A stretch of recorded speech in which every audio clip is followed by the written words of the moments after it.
ఈరోజు ఎమ్మిగనూరు పట్టణం కూతబెట్టి దూరంలో ఉన్న ఎర్రకోట సెయింట్ జేమ్స్ కాలేజీలో అటానమస్ పేరుతో విద్యార్థుల నుంచి విచ్చలవిడిగా ఫీజులు వసూలు చేస్తున్న వీటి వైపు కన్నెత్తి చూడని అనంతపురం జేఎన్టీ అధికారులు ఏం చేస్తున్నారని మేము విద్యార్థి సంఘాలుగా ప్రశ్నిస్తున్నాం.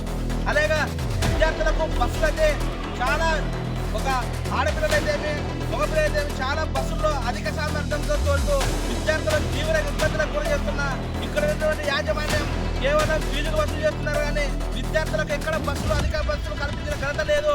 దీనిపైన ఆర్టీఓ అధికారులను కానీ కలుస్తాం, అవసరమైతే పోలీసు అధికారులను కానీ కలిసి ఫిర్యాదు చేస్తామని ఈరోజు మీడియా ముఖంగా తెలియజేస్తున్నాం.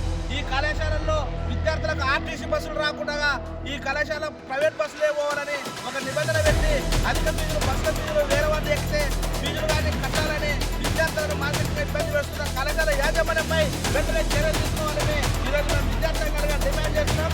దీనిపైన అవసరమైతే అనంతపురంలో ఈరోజు ఎమ్మిగనూరు నియోజకవర్గంలోని ఎర్రకోట సెయింట్ జేమ్స్ కళాశాలలో మరి విద్యార్థుల దగ్గర మరి అధిక ఫీజులు వసూలు చేస్తున్నటువంటి సెయింట్ జేమ్స్ కళాశాల యాజమాన్యంపై చర్యలు తీసుకోవాలని విద్యార్థి సంఘాల ఆధ్వర్యంలో ఈరోజు ధర్నా నిర్వహించడం జరిగింది.